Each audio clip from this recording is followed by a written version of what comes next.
What is circuit breaker? എന്താണ് circuit breaker? ആ പേരിൽ പറയുന്നത് പോലെ തന്നെ സർക്യൂട്ടിനെ ബ്രേക്ക് ചെയ്യുക എന്നുള്ളതാണ് സർക്യൂട്ട് ബ്രേക്കറിൻ്റെ ഫങ്ഷൻ. എങ്ങനെ സർക്യൂട്ടിനെ ബ്രേക്ക് ചെയ്യുന്നു എന്നുള്ളതാണ്. ഒരു സർക്യൂട്ടിനെ ബ്രേക്ക് ചെയ്യുന്നത് ഓരോ ബ്രേക്കറുകൾക്കും ഓരോ ഡിസൈഡ് റേറ്റഡ് ആംബിയർ ഉണ്ടായിരിക്കും. നമ്മളൊരു നെറ്റ്വർക്കിലേക്ക് ബ്രേക്കറിനെ സെലക്ട് ചെയ്യുന്ന സമയത്ത് അതിൻ്റെ ടോട്ടൽ കിലോ വാട്ട് എത്രയാണെന്ന് കാൽക്കുലേറ്റ് ചെയ്യുന്നു. അതുപയോഗിച്ചിട്ട് നമ്മൾ അതിൻ്റെ അതിൻ്റെ കറണ്ട് റേറ്റിംഗ് കാൽക്കുലേറ്റ് ചെയ്യുന്നു. അതനുസരിച്ചിട്ടാണ് നമ്മൾ ബ്രേക്കർ സെലക്ട് ചെയ്യുന്നത്.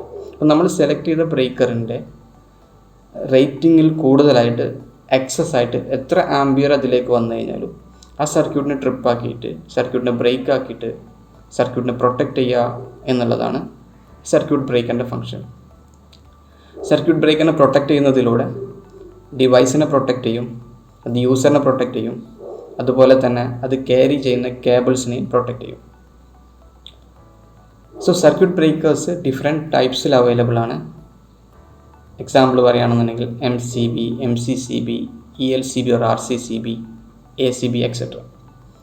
സോ MCBs യൂസ് ചെയ്യുന്ന ലോ പവർ ആപ്ലിക്കേഷൻസിലായ ഹൗസ് വയറിങ്ങിലെല്ലാം നമ്മൾ പൊതുവെ കണ്ടുവരുന്ന ബ്രേക്കറുകളാണ് MCBs എന്നുള്ളത്.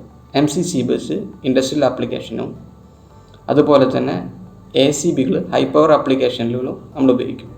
എന്നാൽ ELCB എർത്ത് ലീക്കേജ് പർപ്പസിന് വേണ്ടി, അതായത് ഹ്യൂമൻ പ്രൊട്ടക്ഷന് വേണ്ടിയിട്ട് യൂസ് ചെയ്യുന്ന, ഷോക്കിൽ നിന്നുള്ള പ്രൊട്ടക്ഷന് വേണ്ടിയിട്ട് യൂസ് ചെയ്യുന്ന ഒരു ബ്രേക്കറാണ് ELCB അല്ലെങ്കിൽ RCCB എന്നുള്ളത്. സോ ഞങ്ങളുമായിട്ട് ഇപ്പോൾ ഷെയർ ചെയ്തത് സർക്യൂട്ട് ബ്രേക്കറിൻ്റെ ഒരു ബേസിക് ഇൻട്രൊഡക്ഷൻ മാത്രമാണ്. സോ ഒരു കാര്യം ഓർക്കുക, സർക്യൂട്ട് ബ്രേക്കർ എന്നുള്ളത് പ്രൊട്ടക്റ്റ് ചെയ്യുന്നത് നിങ്ങളുടെ ഡിവൈസസിനെ മാത്രമല്ല, നിങ്ങളെയും കൂടിയാണ്.